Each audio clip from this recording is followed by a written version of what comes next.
guys. Been studying. Wow.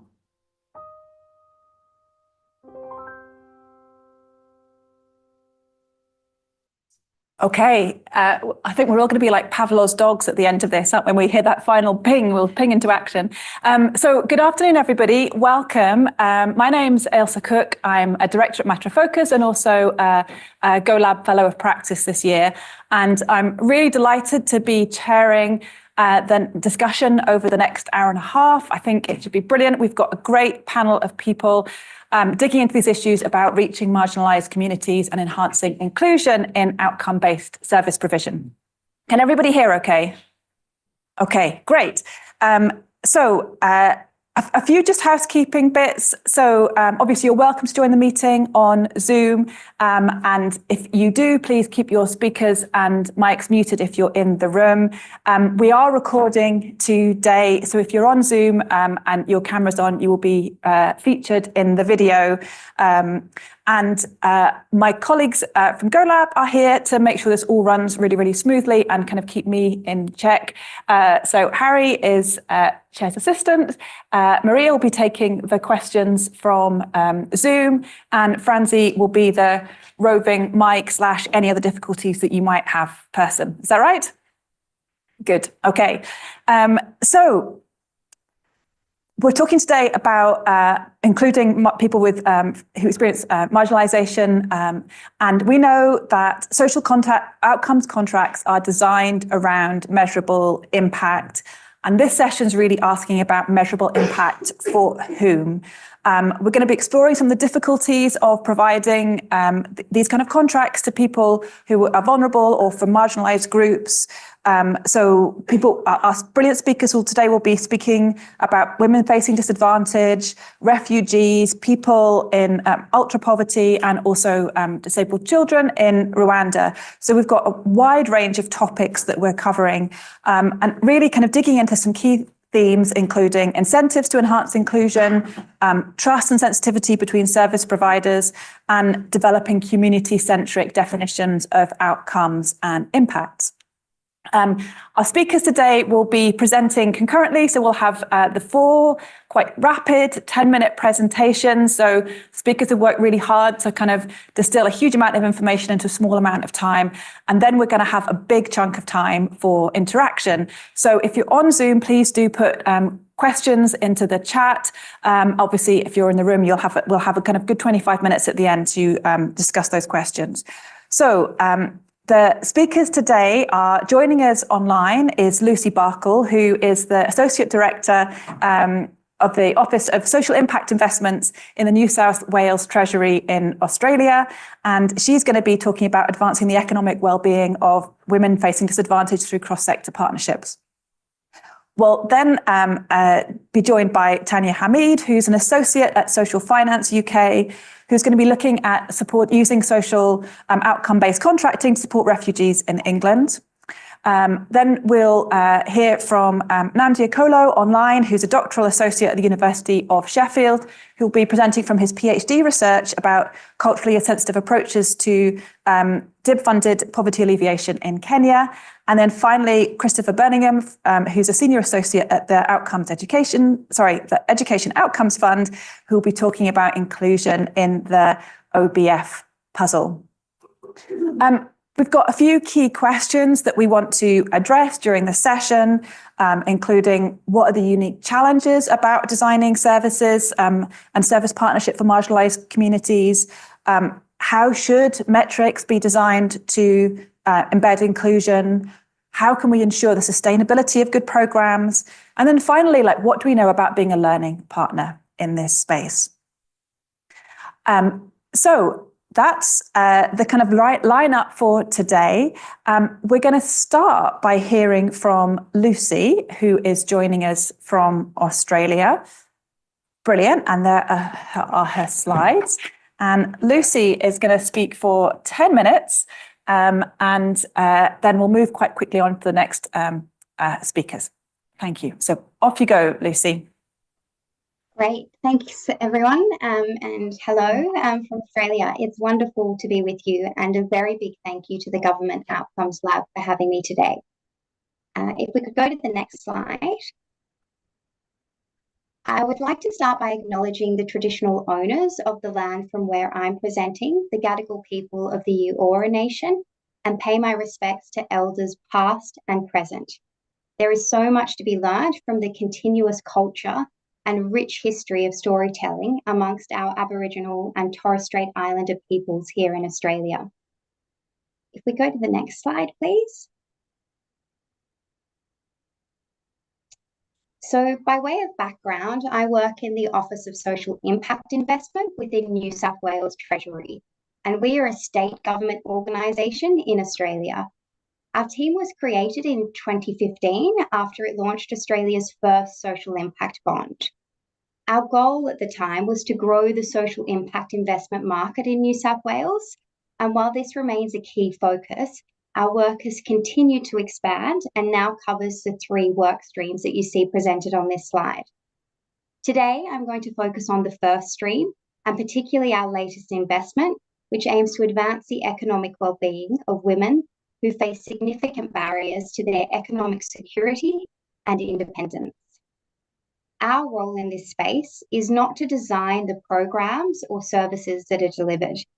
Instead, we work alongside other government agencies to partner with for-purpose organisations and develop outcome-based structures that are used to fund their social programs. If we go to the next slide. So as a starting point today, I want to talk briefly about how our approach to social impact investment or outcome-based contracting has evolved over time. In the beginning, our team typically delivered large investments, both social impact bonds and payment by result contracts that extended over long time frames. The investments were generally with large organisations who were arguably in a better position to share risk and manage the contracts from a resourcing perspective. Over time, however, we reflected on the need to address some of the barriers to participation and to create opportunities for a diversity of organisations to take part. This was to ensure that we reached solutions and communities that we might not otherwise reach.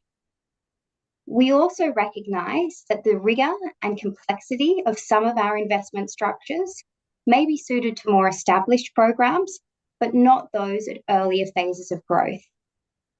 These realizations have led to new approaches where we have sought to provide the right structures and supports to organizations of a range of sizes and at different stages of the innovation lifecycle.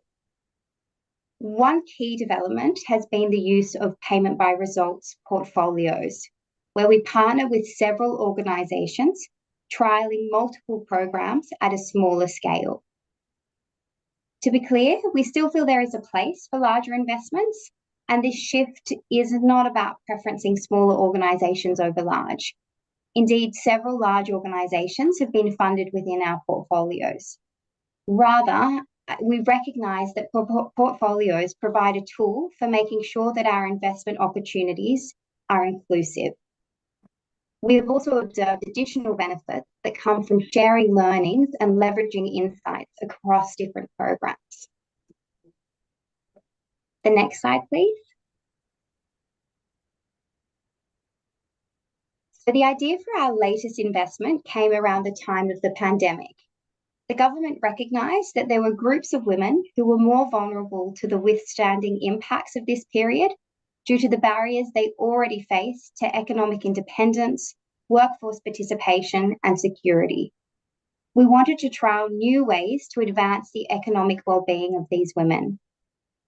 At the same time, there was a desire to better understand the role and impact of social enterprises, as they've traditionally not been a focus of many employment programs in Australia, and also understand how social impact investment could support these organisations. These 3 goals form the basis of this opportunity. Next slide, please. Given the focus area, a gender lens was applied during the tender and assessment phase. Acknowledging that the enterprises are closest to the women they are supporting and have a strong understanding of their needs, a focus was placed on identifying programs that were designed by and for women, that could demonstrate their engagement with the women participating in their program, and understood how to deliver their outcomes in a culturally respectful and appropriate manner. The enterprises were invited to propose payable outcome metrics that would be most appropriate for their programs and the specific groups of women that they were working with. Following a competitive tender and selection process, 5 amazing social enterprises were funded. They range in sizes, are at different stages of maturity, and have varying experiences with outcome-based funding models. The portfolio will reach women from a diversity of experiences, including women who are single mothers, who have experience of domestic and family abuse, who have experience with the justice system, who are refugees, and who are young and long-term unemployed. Next slide, please. Reducing the size of our investments and the quantum of individual risk through a portfolio is, of course, only the starting point to achieving a more inclusive process. We also placed a strong emphasis on capability building and looked for ways to flex the outcome-based contracting model. This was particularly important as the portfolio, as I mentioned, included startups and enterprises that have never taken part in this type of funding before. From a capability building perspective, the joint development phase, where we come together and jointly agree on the terms of each investment, became critical. As the list on this slide demonstrates, we spent significant time going back to first principles, working closely with the enterprises to understand how women would experience their program and achieve the intended outcomes. This included things like unpacking their program logics, revising performance assumptions and referral numbers based on available data, supporting the enterprises to better understand the metrics they had proposed, and importantly, from a cash flow perspective, the timing of those outcomes, sharing insights from our earlier investments and common pitfalls that we have observed, identifying, explaining, and developing strategies to mitigate the potential risks in the investments, walking the enterprises through their financial models, including the different performance scenarios, and meeting with broader teammates, and in some instances, board members, to explain what a payment by results contract or a social impact investment is and how it differs from the grants that they were more familiar with. These exercises were designed to help break down some of the asymmetry that exists in the information that exists between the parties and to draw on their strengths in developing the partnership. From the government side, for example, this included our experience in social impact investment and our understanding of the broader policy landscape. And from the social enterprises, it was their deep understanding of their programs and the women that they work with. Just to say 2 minutes, Lucy. 2 minutes. Great. In addition to this capability building support, we also reduced some of the rigor and built flexibility into the investment structure to reflect the maturity of the organisations funded and where they sit on the innovation lifecycle. This included using a blend of outcome, milestone, and advance or standing charge payments. We also used a simpler measurement approach than some of our earlier investments, which had live control groups and counterfactuals. And finally, in some instances, less complex financing arrangements were also used to share the performance risk with external investors, but government wasn't directly engaged in these. Having said all this, we maintained our core principles around applying an invest to save approach and achieving strong accountability for outcomes and shared learning. While this was at times an intensive process for all involved, it helped to build trust between the different parties, and as a recent evaluation revealed, set an important foundation and tone to the partnership, which has travelled into the contract. As the contracts have commenced, this sense of genuine partnership has enabled important conversations, particularly around the insights we are gaining from the women being supported. While it's early days, we're seeing promising signs about the role of social impact investment and how it can facilitate stronger partnerships and a deeper understanding of the communities that we support. All done. Brilliant. Thank you so much. Yeah, well, that was a brilliant start. Loads and loads of issues to dig into there. And thank you so much for keeping perfectly to time, Lucy. Love that. Make my job easier. Next, we're going to hear from Tanya, who's talking about her work with refugees in England. Are you going to go to the... That's fine. I'm happy to stay here. You're going to speak there? Okay, lovely. Tanya, you can just nod at me. Sure. Yes. Great. Well, thank you so much, Alison. Hi, everyone. Thank you so much for joining us both in person and online. I will be talking a bit more about our work, which was recently completed around supporting refugees in England. And I will be talking about three main things today. So firstly, what were some of the challenges around designing a cross-sector partnership in this space? And how did services approach them and try and address them? Secondly, how should we think about outcomes metrics and designing those in this context? And then finally, how can we think about sustaining impact beyond the program? And the example that I'll be using to go through some of these is the Refugee Transitions Outcomes Fund, also called RTOF. So I'll be referring to it as RTOF throughout my presentation, which was a recent piece of work that we completed. What was the RTOF? The RTOF was an outcomes fund as well as a cross-sector partnership, which hoped to pilot a new approach around supporting recently recognised refugees in England.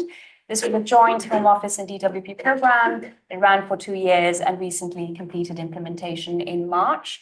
And there's currently an evaluation underway led by our brilliant colleagues at Ecoris, and it's great to have Joe from Ecoris also joining us in the room today. In terms of its structure, it was structured as 4 different social impact bonds. As you would know, this includes upfront investment, and in this case, it came from Bridges and Big Issue Invest. And the 4 areas in which the impact bonds were operating were Greater Manchester, West Midlands, the North East, and Plymouth, but overall a total of 26 different local authorities across England. And as with most social impact bonds, payment was predicated on achieving pre-agreed outcomes. The outcomes for these projects were focused on supporting refugees into employment, into housing, as well as wider integration goals, but then also sustaining these outcomes over time. And in terms of our role, we helped design the fund initially and then also acted as a learning partner throughout implementation. So that meant collecting data every month, analysing it, passing it on to our partners, but also really playing a very strong convening role. So every quarter we would bring together all of our key partners from these areas in quarterly in-person events where we would really encourage live learning, really encourage peer learning, and also try to capture this through our reports. And then finally, a paper that we put together, which we hope will be published alongside the evaluation on gov.uk. Moving on to some of the challenges of designing a partnership such as this one. There are, of course, quite a few challenges, but I've picked up 5 here.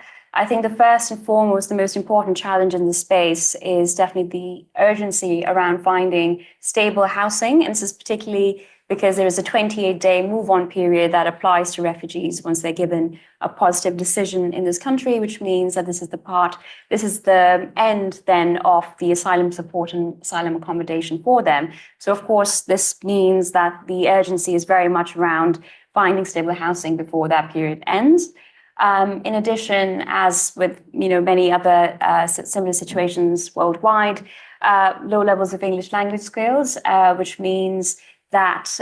make employment as well as integration more difficult, a limited understanding of public services in the UK, as you would expect of anyone who is new to the country, and sometimes unrealistic expectations around the availability and affordability of public services, including housing.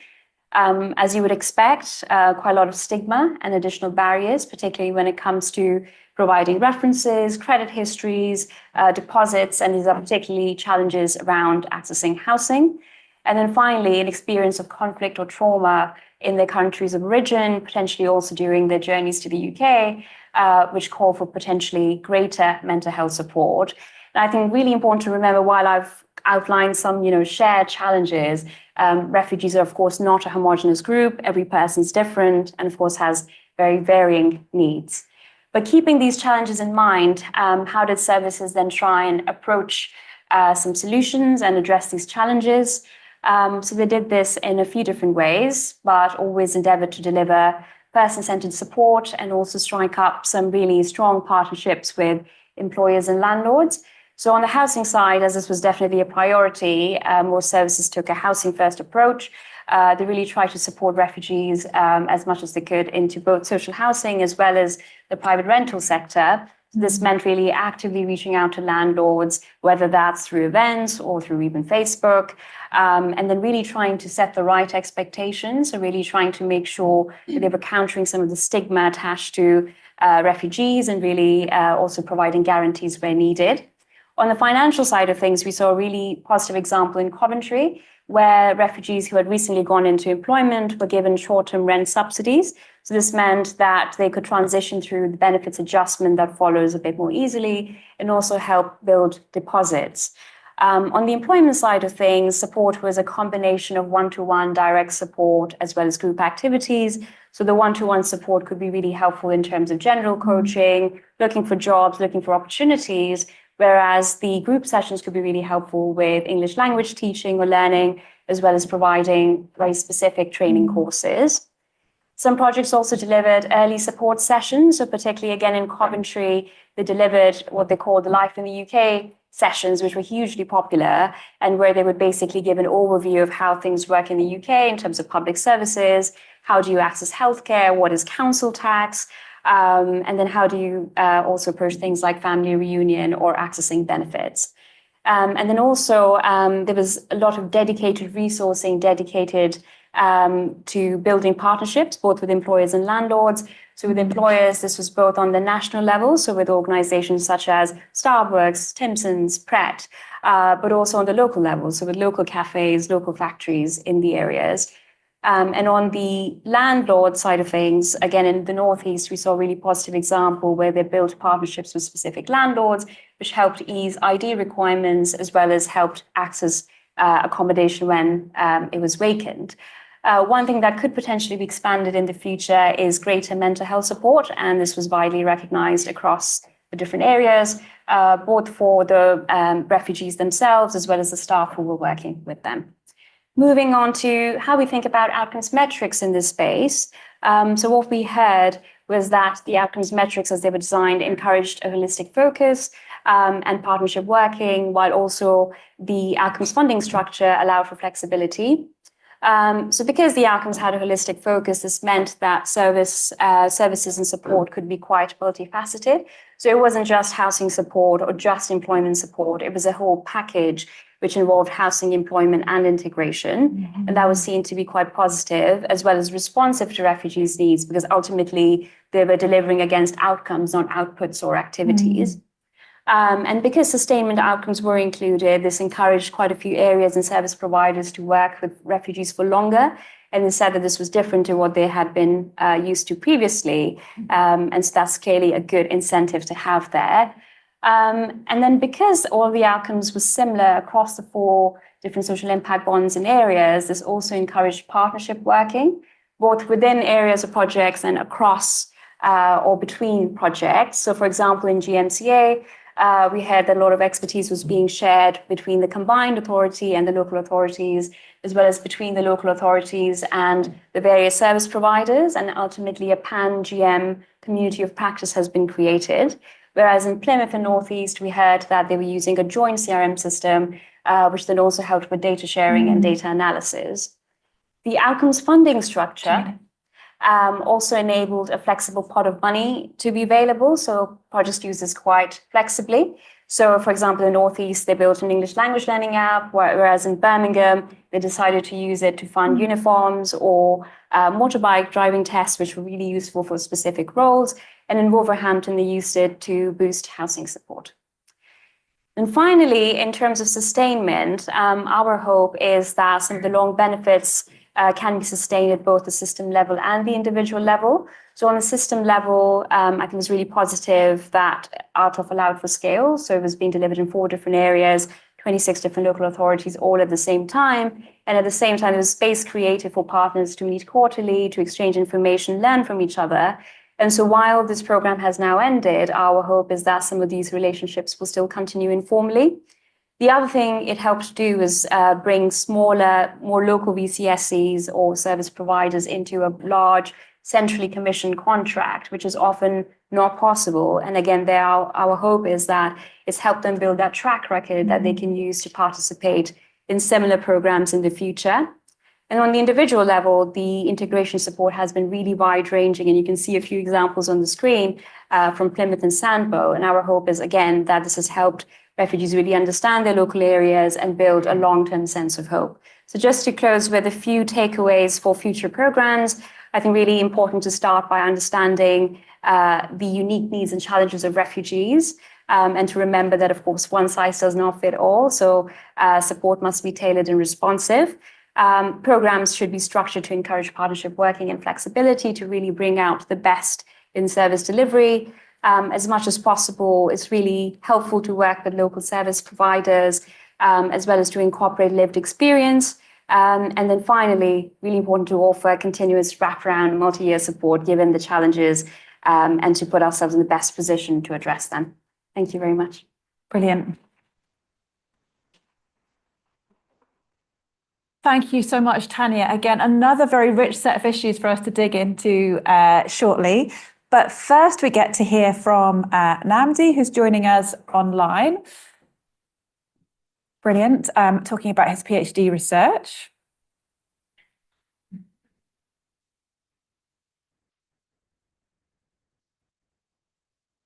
Can you hear us, Namdi? Yes, I can hear you. Brilliant. Okay, off you go.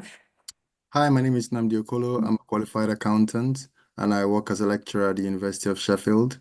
And I'm currently doing my PhD research as well. And my research area, this is one of my empirical chapters I'm working on, is transforming beneficiary dependency into autonomy. And it's looking at poverty alleviation programs.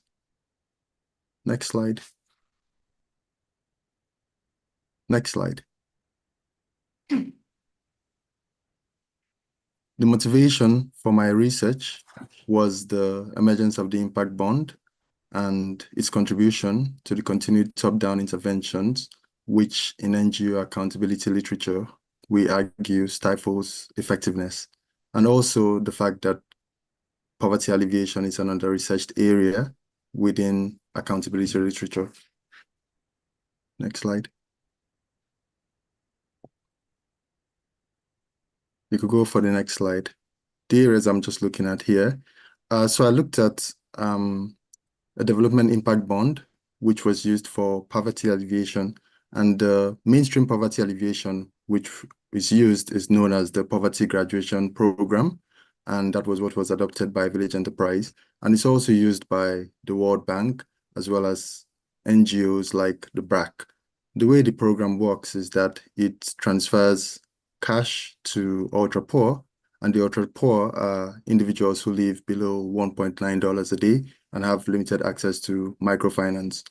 The initiative tries to encourage support of savings for the beneficiaries, and also to equip them with entrepreneurial skills and communal types of savings.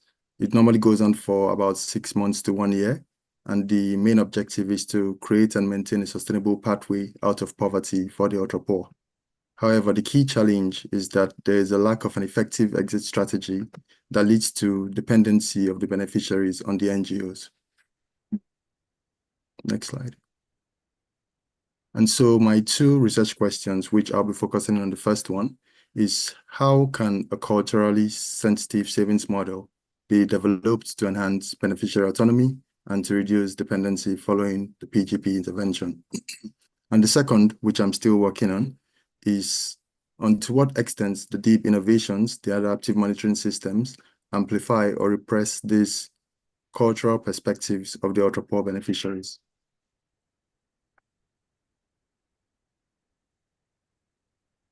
I'm looking at the research from a critical accounting perspective, and we as critical social theorists tend to look to challenge dominant paradigms and how to shift the power imbalances towards the unequal and the poor or the oppressed voices.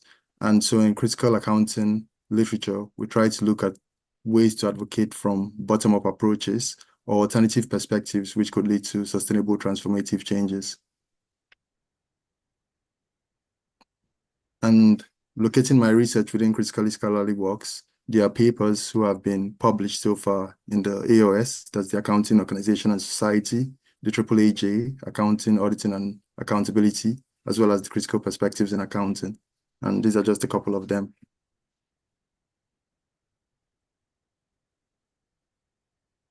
So I conducted my research in Kenya, Bungoma, with the ultra-poor, and it was an inductive research. And I had 61 participants. And the next slide, 46 of them which were beneficiaries, 15 of them were NGO field staff as well as management. And so that's me in the field. So I attended the savings meetings, the trainings with the beneficiaries during the program and after the program. I was there on 4 different occasions, and on the last occasion, I spent 6 weeks just understanding the cultural practices, the existing savings models, and understanding the lived realities of the beneficiaries.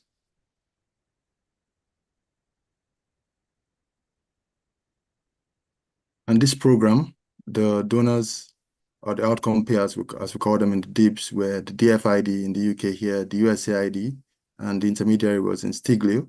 The NGO was Village Enterprise, and the social investors were Delta Fund, and the evaluators of this program were ECORIS. The themes from my key preliminary findings on this first empirical chapter are: 1, an aspirational clash between the PGP program itself and beneficiaries, which leads to a lack of sense of ownership from the beneficiaries, and in itself fosters dependency. Secondly, the NGO needs to leverage on the beneficiaries' resource dependency and a form of paternalistic approach to negotiate for a superficial type of compliance from the beneficiaries. Overall, the beneficiaries give back this superficial compliance, but it leads to a marginalized form of empowerment. So just going in on the first theme that I explained, what happens with the PGP program is that it is designed to reshape the beneficiaries to fit into the existing social system that we have in society, which tends to be more of one that leads to wealth building and also trains them to see savings more as an asset that can lead to a return on investment. So the longer you save, the more interest you can make. And it also leads to ambiguous formulas being input into the program, which overlooks the literacy levels and the cultural aspirations of the beneficiaries. In contrast, the beneficiaries just think to save for day-to-day livelihoods, and the most they think of in capital expenditure will be savings for their children's school fees, for instance. As you can see from some of the comments in there from the beneficiary's point of view, which was the richness of my data, combining the perspective of the beneficiaries as well as the NGO to see the misalignment between the two voices. So we can see from the beneficiaries, one says, the 1-year period of savings is too long. We're thinking of ways we can reduce it. We do not understand how they come up with these amounts and formulas, and some of us feel it's unfair. From the NGO's point of view, some of them concede to this. One says there, the formula is too technical. It needs someone who has been going to school for a while and requires a lot of mathematics. Next slide. Prior to the NGO arriving, there were existing savings models which the beneficiaries apply, which is called the CHAMA. It's a rotationary type of savings, and it's rooted in their cultures and their social realities.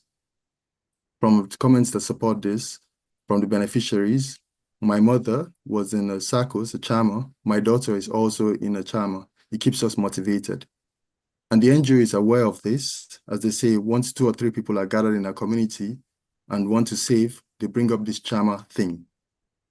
And CHAMA can only work where the beneficiaries know each other. This is the NGO's perspective, but the beneficiaries keep forcing it into the savings program. they keep forcing it. 2 minutes, Namdi. Right. In contrast, what the beneficiaries would prefer is a simpler, equitable savings model, one that can reduce conflicts and one that is fairer. Next slide. And just an example of the patternistic approach there, we can see where the village enterprise staff says, the group model is a group of 3. It's our requirement. It is not theirs. It is our requirement. It's not easy on them, by the way. Another comment that supports this paternalistic approach, which I did mention earlier, was we're in a situation where we take over the project, and then the beneficiaries lack a sense of ownership over the program. Next slide. And so the beneficiaries conceal their own cultural reassertions, and after the NGO leave, these programs we have shaped off erodes their cultural activities at first, and they go about trying to achieve their own ideas of what they feel is best for them. These are the findings so far from my empirical chapter, my first empirical chapter. Next slide. So my next steps here, writing up my second chapter, doing a discussion and trying to theorize it and put together relevant frameworks into academic research. Those are my references, and next slide. And that's it for now. Thank you. Brilliant. Thank you so much. Yeah, really great to sort of dig into the perspectives of people benefiting from, but also implementing these programs on the ground. So really nice, nicely complementary. Thank you so much. Yeah. So hold your questions. If you're on Zoom, then please do put them into the chat. But first, we'll hear from Christopher, who's going to talk about also your work in Sub-Saharan Africa.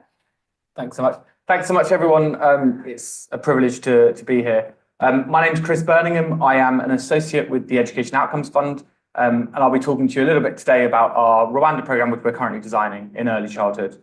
I've taken Harry's advice and I've stayed without the slides, so bear with me. So about Education Outcomes Fund, for any of you that don't know us, we are a last mile organisation trying to design outcomes funds for marginalised people, working primarily in Africa, in skills, basic education and early childhood. One group we've been unable to reach so far in our existing programmes is children with disabilities and developmental delays. The reason for that is just that it seemed a bit too complicated so far.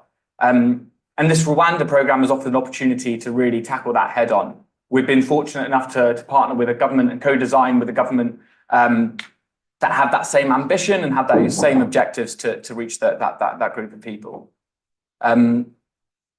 I want to speak a little bit about the Outcomes Fund itself, but really I'd like to spend quite a bit of time talking through some of the challenges that we've incurred on our journey. So very briefly, this is an early childhood programme reaching around 56,000 children aged 3 to 5 in sort of informal community centres. We're looking to measure and incentivise improvements in the physical environment of the centres themselves, but also in the interactions of the caregivers and the children. And then finally, and most important, really the development of the child. To our knowledge, this is the first of its kind, and I think it's worth mentioning. We're still designing it and we're still very much learning as we go. What we really hope is that we're going to be able to develop this programme and kind of pick up some learnings to pave the way for a collection of new programmes that can achieve the same thing. And so, you know, we really expect this to be exploratory. We don't expect everything to go precisely right. And for that reason, I really want to use this time to kind of share some of the challenges that we've encountered along the way, and hopefully useful for anyone out there that's thinking about doing a similar thing. So I think the first challenge I wanted to mention was around the sector that we're working in, early childhood and inclusion, both of which lie at the cross-section of a number of different sectors. And that comes with its challenges. Early childhood relies on nutrition, security, education, health, and similarly so of inclusion. Now, when we're co-designing this programme with government, that means we rely on drawing from expertise from a number of different sources. And during this design process, it's been a challenge to try and get all of those different people into the right place to design this together. What we've realised and what we've encouraged people to do that are looking to do similar things is to really establish a partnership with the government really early on. They're the ones that are the experts and know the context the best. And really, if you can get going with them quickly, you'll maximise your chances of designing a programme that's context specific and relevant to what they're looking to achieve. It also pays to establish your broad objectives around inclusion and reaching the marginalised groups, specifically inclusion in this case, early. It doesn't quite make sense to retrospectively fit backwards the objectives of the programme onto something that's already been created. Going a little bit more into the detail, another challenge we've faced is specifically around the evaluation. So with an outcomes fund, there's always this tension between rigour and value for money. And when we talk about rigour, we're really trying to ensure that the evaluation that we have accurately measures the results we want to see. Now, that's important of any programme, but it's really, really true of an outcomes fund in which results are inherently linked to payment for the providers. So it's a really critical piece to have that rigour. But it's also really important in these low resource settings to ensure that you get value for money. We really want to make sure that every dollar spent has the maximum impact for the children we're trying to reach. Trying to marry up those two ambitions has been difficult. Furthermore, when we're trying to measure outcomes and impact that community centric, the tools don't necessarily exist, or at least to our knowledge, in the context that we're in, don't necessarily always exist. And that was actually a lesson for us. We kind of expected that something would be out there, and that wasn't always the case. And to pick out one or two examples, one of the outcomes we're looking to see improvements on in these centres is just the physical environment that they're in. The government has their harmonised, standardised framework for measuring that. There's a number of items that look at those improvements in the physical environment. The question for us is how they can be adapted to ensure that service providers are incentivised to do that inclusively. And so that's a question of adding items into the model that include, finding resources that all children are going to be able to use, ensuring that the environment is accessible. All of those things at the tool level need to be adapted. For process quality, which is another outcome we're looking to really measure in our fund, that's looking at the interactions between the caregivers and the students or the children, and specifically in our case, the interactions between the caregivers and children with disabilities or developmental delays. The tools available weren't able to be adapted while we've been designing this fund such that they could be measured inclusively. What we've had to do is trying to find some additional items that we can look at and observe the service providers through the programme and see what they're doing. But we haven't necessarily been able to attach a financial incentive to that quite critical ingredient to ensuring that children develop in the centres we're in. The last outcome we're looking at measuring, and really the most important one, is the development of the child. And we have a tool, it's called IDELA, that's used, it's fantastic, that can be used to measure progress for all children. And we're really using that one to ensure that we're kind of tracking and creating incentives for that outcome itself. The challenge for that really is in the context we're in, ensuring that it's measured accurately and ensuring the enumerators have the requisite training to be able to establish that, specifically when it needs to be adapted for children with a host of different disabilities or developmental delays. That comes at cost. The last challenge I wanted to mention was a little bit more practically on screening. So I guess from a technical perspective, when we design these funds, we would really like to have a really rigorous screening tool with a massive amount of precision, where we could measure each child's learning journey, measure the cost implied on achieving that learning journey, and then create payments commensurate with that. I think in reality, that's far too complicated and it just doesn't really work. Children develop at different rates, and that's to be expected. It's not always possible to tell where that might imply a disability is emerging or where it's just a developmental delay that's completely to be expected. If anyone's observant enough, they'll see I've got two different sized feet. I was born with one leg that grew at a far shorter or slower pace than the other. Now, it was only until I was 8 years old that we were able to detect a sizable difference in my leg sizes. And then I was able to receive treatment without which I wouldn't be able to walk.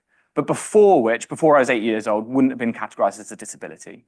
And we're seeing that with the screening tools that we have. It's unclear whether the screening tool is effective enough at measuring what we're looking to measure, and more importantly, measuring what we're looking to incentivize.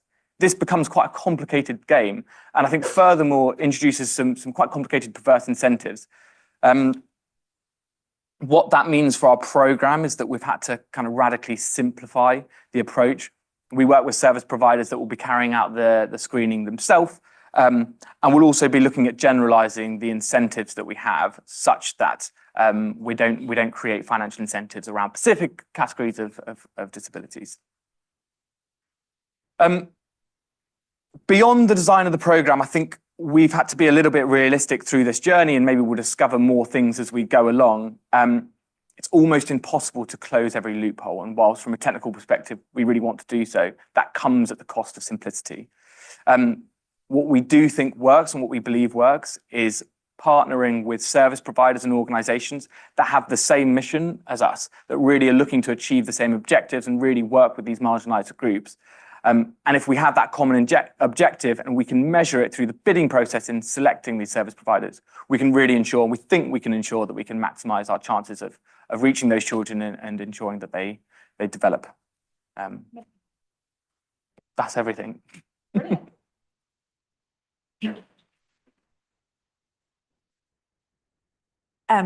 Thank you so much to all of our speakers. Before I open the floor to everybody else for a question, I'm going to take chair's privilege and just, I suppose, kind of drill into some of the core questions that we had for this session with the speakers first. So going to come back to Lucy online. And just, could you think about, kind of based on the learning from your programme, what are the unique challenges of designing a partnership for marginalised communities? It's a great question, and it's elicited some very interesting reflections from the different panelists today. I think one of the key things to emerge from our work is that you really can't overstate the word partnership in service partnership, and underpinning that, the critical importance of building trust between the different parties. So the social issues that many of our investments are trying to address are often complex and multifaceted. And if you're trialing new approaches or scaling new programs or scaling programs in a new area, invariably you're not going to get everything right from the start. And you also want to be responsive to the insights you gain over time, most notably from the participants themselves, whether that's observing how they engage with a program, or maybe it's the more formal evaluation that provides insights into their experiences. So I think in addition to a lot of the challenges that have been mentioned today, one of the unique ones is really how do you build that trust and that sense of genuine partnership from the start. And yeah, for that to kind of then carry on through the contract and allow for those shared learnings and flexibility and really important and critical conversations. Brilliant. And I guess, like, from my own experience working in this area, like, quite often people from marginalised groups actually have lost a lot of trust in kind of big state, kind of top-down funded initiatives. So I guess that can be even harder than in other contexts. I'm wondering, do any other panelists want to come in on that issue?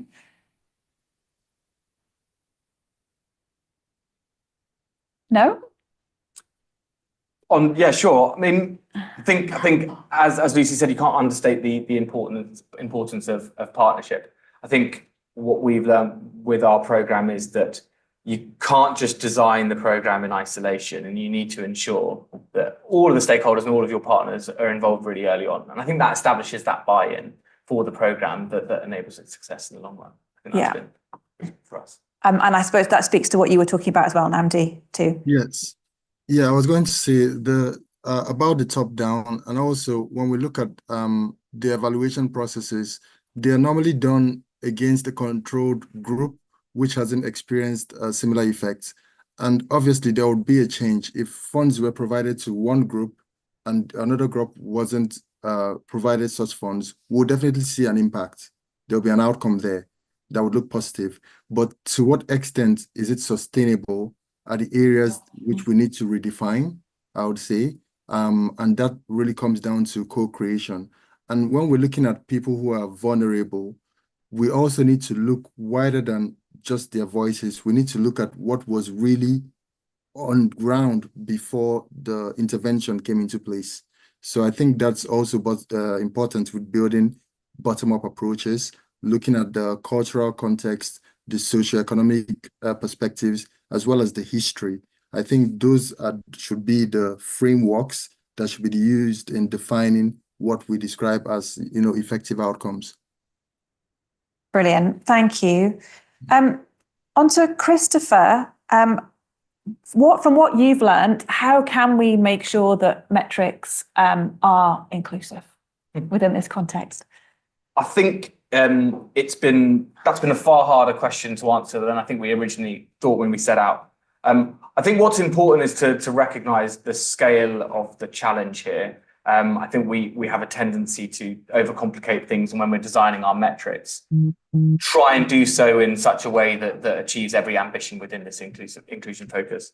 I think what's probably important is that we can't get it all right now, and we also can't necessarily embed inclusion into everything that we're doing. I think what's slightly more important is to find an area that does work and then tailor the interventions towards that. So I suppose what you're suggesting is that this way of working isn't suitable for all public service, all of these cloudy challenges we've been talking about. It's like finding your niche where this is going to be an effective way of working. That's right, yeah. Anyone else want to come in on that?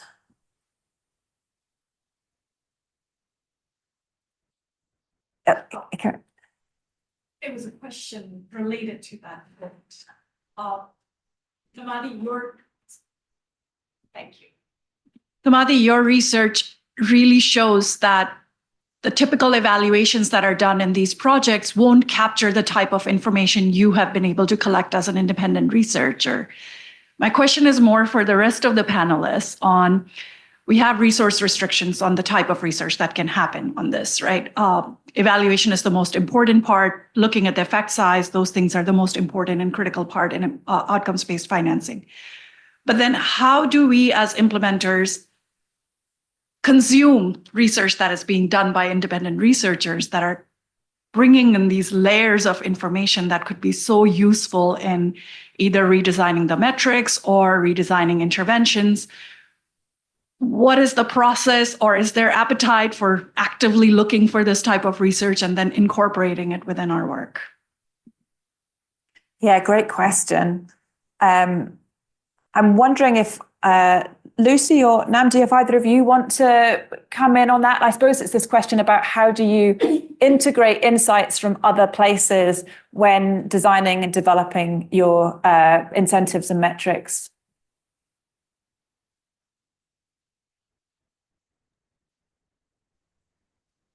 As I said earlier, what we want to do is look at bringing the beneficiaries to the center of this project, first of all, and understanding what they would see as effective or best for them. I think that should be the basis for how we begin to define what our outcomes are as effective. Because if we use the top-down approaches, as I suggested, we would always tend to see that things, as long as the fundings get deployed to those environments, we would definitely see an impact. But we could actually achieve more sustainability if we look at it from their own perspective. And so what we define as outcomes should first begin from what the beneficiaries see as effective. And then we can now apply what we think can improve their living conditions. So I think that's how we should define. We need to redefine what we see as outcomes and impacts. Yeah, start with what matters to people. Yes. Yeah.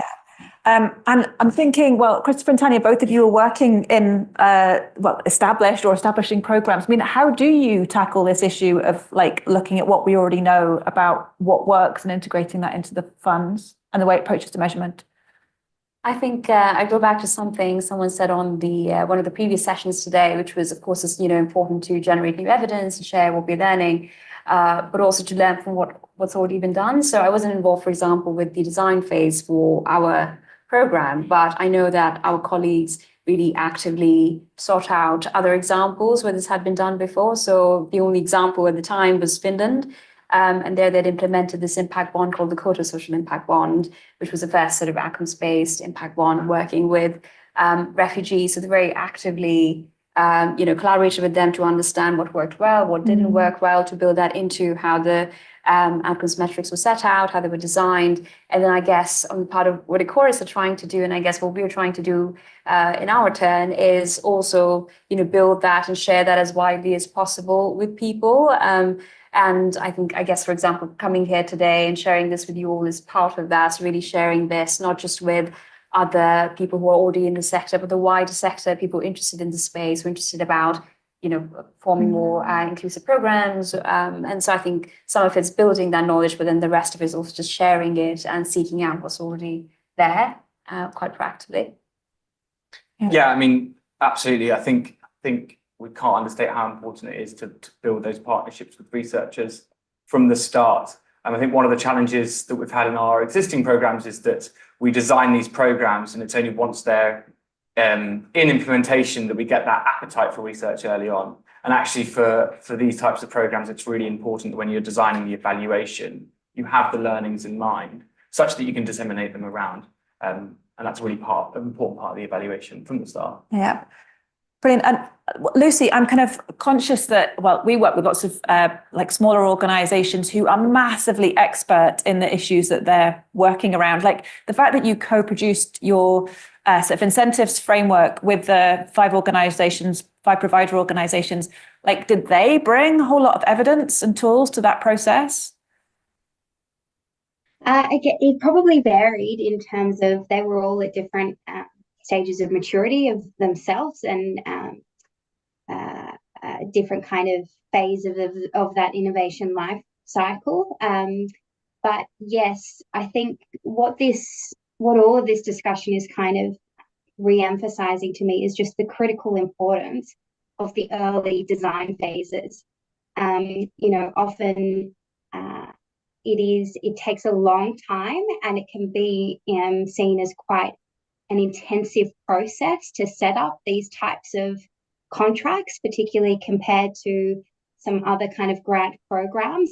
But actually that there is so much richness that comes from really unpacking all of these things and placing a lot of attention on trying to get these things right from the start. So what are going to be the right outcomes that you use, because they will then guide the directions of the program. So I think it's really important that you really spend a lot of time on those really early stages.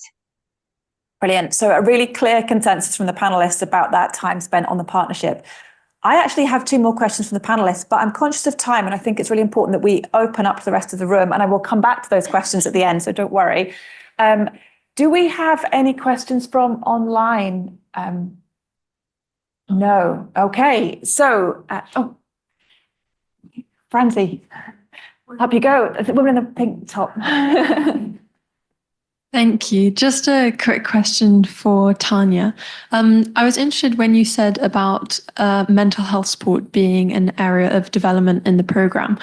Are there further projects on the board being debated? What's in the works and how do you think we could best address this area? Yeah, thank you very much for that question. Sorry, is it okay to take go for it. As I said, it's definitely been acknowledged across various areas that we spoke to, that this is an area of development. That doesn't mean that nothing was done in this space. So we definitely had quite a few great examples of wellbeing support being delivered, and some of that, I guess, depends on how you sort of qualify or define wellbeing support. But in some cases, this could just be forming community groups or groups around specific hobbies. So for example, whether that's arts, music, or even sort of helping people really understand where they live better, whether that's sort of helping them get bus passes and therefore establish a better knowledge of how to get around and get to specific places, or organizing film nights and so on. And then where possible, signposting people to services as well. And I guess where the area of development is sort of doing that perhaps in a more specialist way. And I think perhaps there is room for doing it in a more culturally sensitive way, bringing in the right linguistic support as well, And then finally, also, making sure you're supporting staff who are involved with supporting refugees, because again, as with many other, similar areas, there is a certain sort of what they call vicarious trauma that comes with working in the space. So really making sure that the staff, interns, support workers are also supported. There is no direct program that I'm aware of, planned as a follow-up just yet. But I think a lot of that thinking will also follow once the evaluation comes through and some of these learnings are sort of really solidified. So fingers very much crossed. But we're making sure that we put this message across very clearly so that these improvements can be made next time. Brilliant. Thank you. Oh, are you there? Yeah, I'm curious if anyone has reflection on this, because I do feel that, working in education, I believe a system that works for most marginalized works for everyone else, that we don't see like dyslexia, ADHD, autism, neurodivergence, etc. But it is involving more costs. And I'm not sure if anyone has example of good practices. I mean, when I was working with the government, we had $100 million invested for kind of families that have complex needs, which sounds fantastic for the first time. But then the political decision was made to do it with 100,000 families, which means like you have 1,000 per family, which then achieves literally nothing. Versus if you had invested 10 to 30,000 per family, then you could have really made multiple interventions that would have supported them, but then you would have been able to work only with 10,000 families, which is politically much more harder to push. And so, and I think, Chris, correct me if I'm wrong, like a tool like IDELA, for example, need 30 to 45 minutes per child. You have to spend that time to really check their development, and how many 100,000 children can you afford to do that as a government? So it's kind of this tension of, truly marginalized group do need more costs to a certain degree, and how can you politically push that versus, reaching more families? So this is kind of a tension I feel like we see in our work on a daily basis, with no solution. But yeah, that's the whole thing about when you're kind of addressing those most intractable, hard to reach, hard to address problems. Like, yeah, there has to be resource. And I suppose there has been that long-standing critique, someone mentioned it earlier on, about payment by results type programs risking the creaming and I've forgotten what's the other half of that. Creaming and parking, skimming and parking kind of things.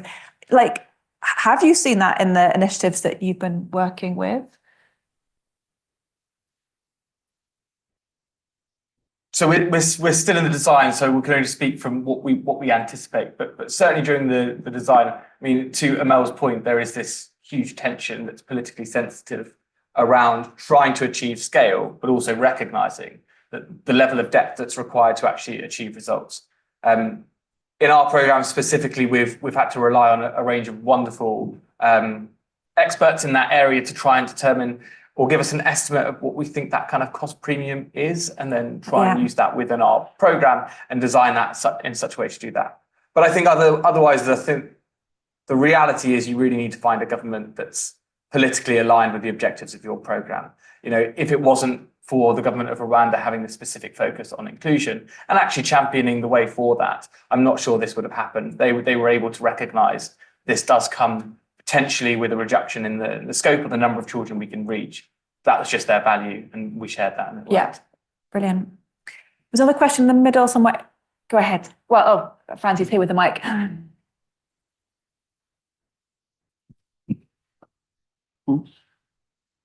Thank you. Hi, everyone. Will Tyrrell, UK Civil Service. Just wanted to say thanks for all the panelists for your talks and the chair for running the session. My question is for Tanya and the Refugee Fund. So something I found really interesting is when you discussed the additional funding component, which allowed, I think one group you said, to produce a language-based app or whatever other needs to be met. I'd really appreciate it if you could expand a bit more on that, because I think it's that sense of like participatory action that allows, marginalized communities to like get involved and tell us what they need.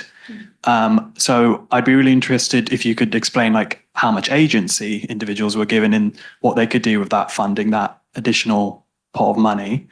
But also, was that like, how did that work in the context of the outcomes-based like contract? Like, was it always deemed to be that an outcome of this contract is going to be we're going to have an additional pot of money, or was it that we've got an additional pot of money, we now need to reevaluate outcomes? Because I don't, correct me if I'm wrong, but I don't think you probably would have at the start of the thing been like, one of our outcomes is one of our groups is going to produce a language-based app. So I'd just be really interested to see like, how did that whole process work? Sure, absolutely. And I'm happy to come in on that. And then actually Joe might also have more insight to add to that. But from what we heard, this is basically a byproduct of having an outcomes-based structure where there was a certain sort of what they call a personalization fund that was set aside, which services could use sort of with their own discretion. By services, I mean service providers, which are mostly BCSE providers. And as they were working very, very closely with people on a one-to-one basis, they would obviously have the best idea of what the real needs were. And those are not the same, of course. So in some areas, as I said, they thought that building an app was the best thing because we do know that the sort of English language skills were quite low and that needed quite a lot of support. So they decided that's the most useful thing for the people they were working with, and that's what they decided to invest in. The other really interesting example of this, which is very different, was in Wolverhampton, where they decided actually, because housing is such a priority, why don't we use this to sort of facilitate access there? So they came up with this sort of idea of using upfront payments to private landlords and saying, well, we'll pay you upfront for, say, 4 months.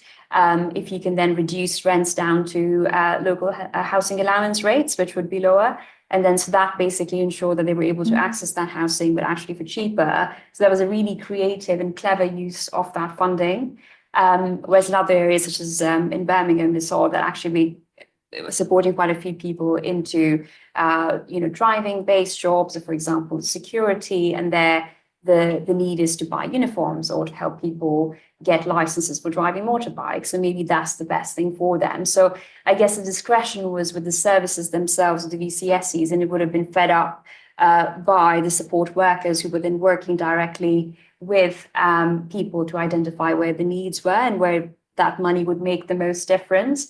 And because it's an outcomes funding based program, or was an outcomes-based funding program, I guess there was no prescription around how the money, had to be used. It wasn't a certain number of, advice sessions or a certain number of training sessions, etc. And so that allowed that flexibility and that discretion to come into play. Really interesting. And I'm wondering, Lucy, about were there those, how do those opportunities to really personalize and tailor and be innovative within the organizations play out have you got that far with your funds yet, that the organizations are up and running, doing all those things? And would they have space to within the kind of agreements you've got with them? We're still very early stages, so we're not at that point yet. But I think across our programs, thinking about the flexibility and ability to innovate is a core feature of what we try and achieve. So it is I guess that is the beauty of an outcome-based program, is that we are principally concerned with the outcomes that are achieved, how you get there. We want to learn, but we're not wedded to funding specific activities. So there has been investments where things have evolved over time, where things that were funded have seen to be no longer the best use of funds, or organizations have wanted to adapt their model in some way, and we have used our kind of joint governance arrangements to come together and discuss those and respond to that. So yeah, that flexibility and commitment to shared learning and adapting is a core focus across our investments. Which of course kind of connects all the themes that Tina kicked off with this morning in terms of the principles of about working effectively and with cloudy problems or with complexity, or however you would frame that. Really interesting. Any other questions from the room or online? No? Well, I'm wondering then, I can come back to my 2 questions then. So first, Nnamdi, you have spoken a bit about this already, but I was wondering if you could say a bit more about kind of what you've learned from your work about how to ensure sustainability of the outcomes.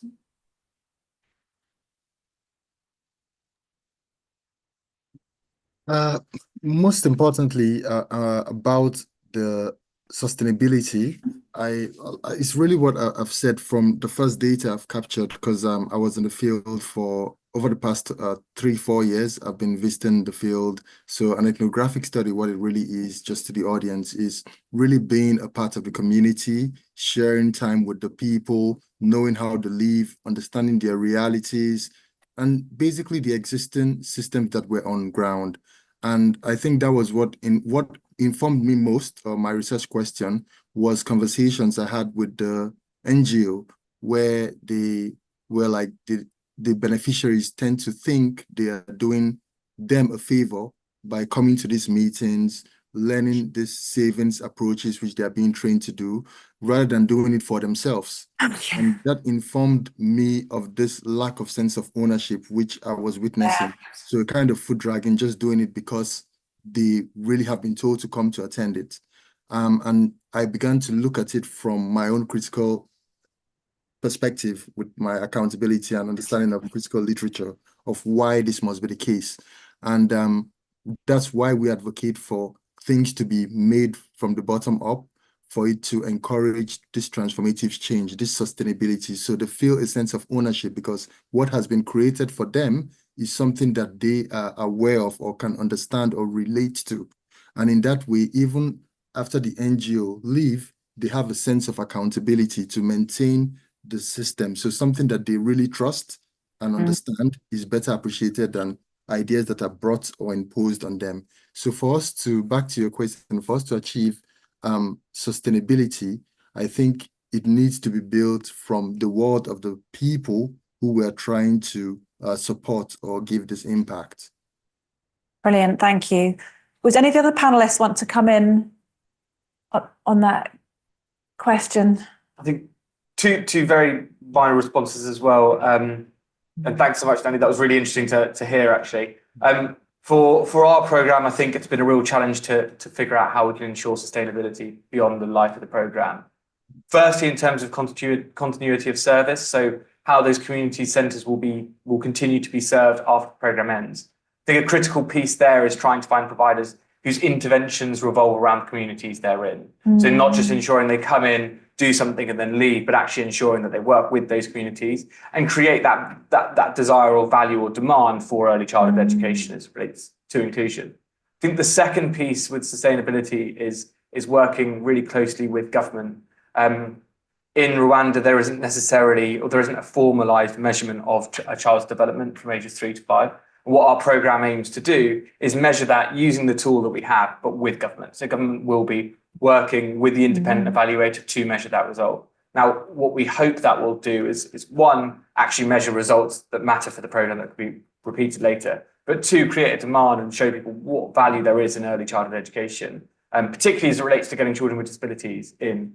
Currently, we anticipate that around 20 to 43% of children with either a disability or a developmental delay, but only 0.3% of children with disabilities are represented in community centres. I think it's really about ensuring they understand the value of that so that they come in subsequent years. Brilliant. Okay, well, I think there's lots to dig in there, and you're getting my evaluator's brain going, but I won't take up too many questions. But first, I'll kind of go to Tanya. Your role as a learning partner, what have you learned about being a good learning partner? Sure. So this is also part of my wider work in social finance. I somehow end up always on our learning partner projects. And I think two things that we've been learning, both within ARTOF and otherwise, are firstly the value of really curating live learning and being very responsive within that.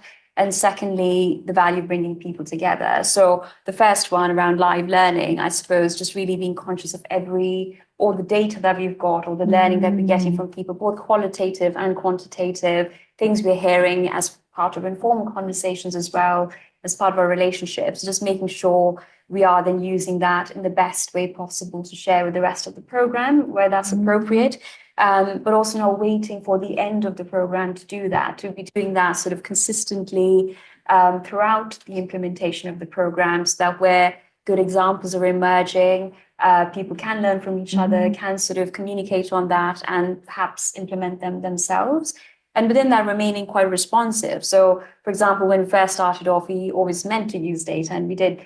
For example, in every time we sort of put together a learning event, we would bring some interesting analysis, and we would curate sort of discussions around it. But I think around halfway, we realized that we could be doing even more.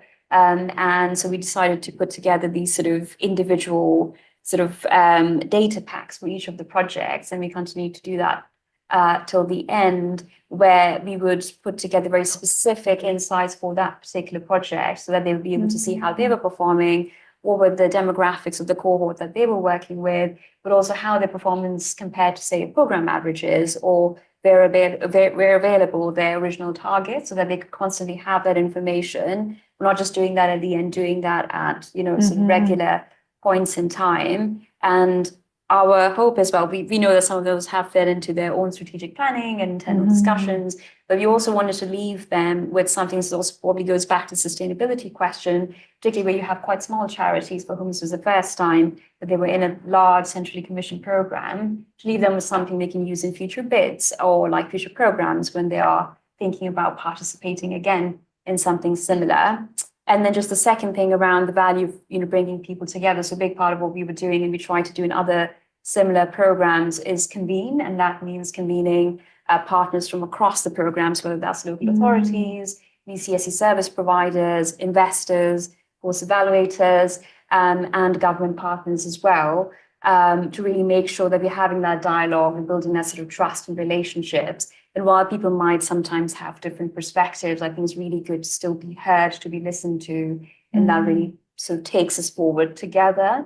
And I think one really good thing from that, which emerged, was the sort of informal relationships we saw being built. So we just saw over time people just getting together over coffee, sitting in a corner of the room and just chatting away, and like, this is great, this is exactly what we wanted to see. And I think we got some really positive feedback from doing that. So yeah, I think those will be some of the things we think were really positive and we want to continue. Brilliant. And I've got one other question for you, but is it Joe, just to warn you, I might just ask the same question of you about being an evaluator and what we know, what you've learned about being a good evaluator in this setting. But just before you respond, I just wanted to pick up that whole capacity building, system convening role you've taken. Have you been tracking the outcomes of that? Have you been tracking the difference that makes to the organizations you work with? Yeah, so I wouldn't say that there was an explicit aim for us at the very start, though I think some of the investors were trying to do that on their part, whether it comes to, helping people work with data systems or CRM systems better, or the way they managed cases and so on. So I wouldn't go as far as to say there was an explicit aim for us at the very beginning, but this again comes, I think, from being responsive and realizing that there was an opportunity there. We had all of this data, people had been very kindly giving it to us every month, which we know is, a drain on resources and it's quite time intensive. So what can we do to then help them and give back to them, not just sort of extract that, I suppose. Yeah. And so it sort of came from that kind of thinking. But yes, we have heard from particularly places like GMCA, they were really keen to actually ask further questions. And so they would sort of send us a specific question. Well, we're actually really curious about this thing. And you say this, but what about this? Okay, that's really great. Let's go back and see what we can, find out about it. Then we would go back, do some work and bring it back. And I know that they've been using that to plan what comes next for them after this program's ended. So hopefully there's some value there. Brilliant. Because it strikes me these are these roles of learning partner, evaluator, partnership builder, they're highly resource intensive, and it feels important to track the wider benefits in terms of the capacity that's built for holistic working, partnership working, good contracting, as well as the kind of impact of the relationships. But anyway, that's maybe just coming from my perspective. But I'm wondering, is it Joe? Yes. Could you say a little bit about what you've learned about what it takes to be a good evaluator, or, being a good evaluator in this space? Thank you. Well, I won't self-describe myself as a good evaluator, but I'll say what I think can be really helpful. So we had the benefit at Chorus and social finance of getting in really early. So social finance were involved in the design phase of the programme, which is amazing because you're in from the beginning. And then we got in before the programme had been kind of established and commissioned. So we were able to kind of see the bids that came through, understand what each local area was intending to deliver, and think about metrics from the very beginning. We were also engaged in the design of the outcomes payments metrics from the beginning. So that was really beneficial. Secondly, like the wonderful panelists today have said, it's about putting co-production and co-design at the centre. So engage lived experience from the outset and throughout. So we set up a steering group with people who have arrived in the UK through kind of asylum journeys here, and then had been become refugees. Some of those people worked at refugee-led organisations and in the space. So they're 8 wonderful people that we convened throughout the evaluation process. They shaped the design of the evaluation, the tools we used, approaches to engaging with service users, how to speak to them, what to consider, as they are the experts by experience. Another thing is to think about rigour, but not rigour at some expense to people or other things. So fortunately for the evaluation, we were able to establish a counterfactual, so another group who hadn't had the intervention, and we were able to do that through a quasi-experimental design. So the Home Office have a database which we were able to access data from, completely personalised, of course, to see whether the effect of art-off was any different to people who perhaps had been just receiving business as usual services, or actually no services at all. And yeah, so I can't say anything because nothing's published, but it's looking positive, and that's amazing to see that actually when we support people, you can create better outcomes for their futures in the UK. Brilliant. Thank you so much. Really helpful. So we've got time for probably one more question. Does anyone else have a question for any of our panelists, or something that I'd like to share from your experiences of working in this space? In which case, I give an opportunity to each of the panelists to share a kind of top tip, their takeaway message that that they would really like to send everybody out with in terms of people going on to think about how to really embed these ways of working to get the best outcomes possible for marginalised and disadvantaged communities. Can I start with you, Lucy? What would be your number one top tip? I think my top tip would be invest in the early stages and building those trusts and partnerships from the outset, because that's really going to set you up with the foundation for how you then deliver the program over time. Brilliant. Great. Nandi?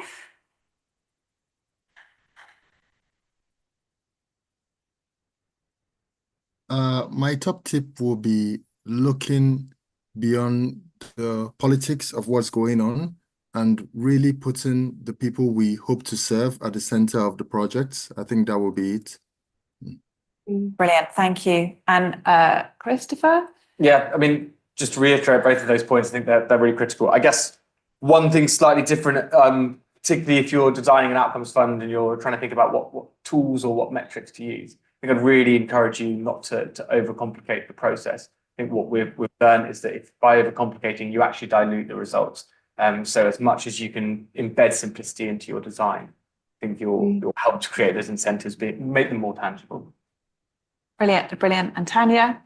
I just say, I think as we've all been saying, whether it's how you design the outcomes or how you sort of fund a program, really trying to bring out those elements of partnership working and flexibility as much as possible, and setting yourself up for success early on through that. Yeah, brilliant. Well, thank you to all the panelists. Maybe we can give them a round of applause.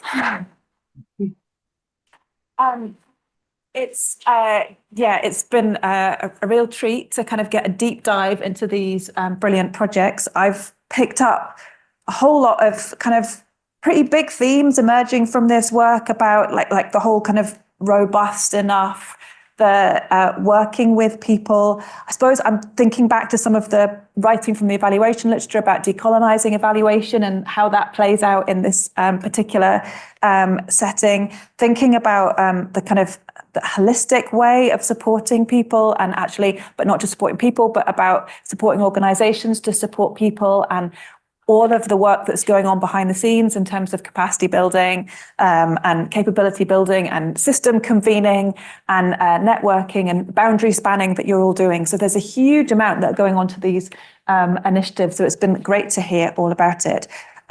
There's an opportunity to give feedback, I think. It's not up yet, but Maria's about to pop the slide up. So if you have a chance just to give some feedback on the session, I know that is much appreciated. And otherwise, no one's rushing off, so please do stay and have some more informal chats with our speakers. And I'm sure, Namdi and Lucy, are you going to be online for the rest of the conference or for bits of the conference? Yes, definitely I will. Yeah, and excellent. And the details are in the programme, so you can always reach out to them by email or LinkedIn. So thanks so much, everybody. And now for the break. Thank you. Thanks, everyone. Thanks so much. That was great. Really enjoyed it. Awesome.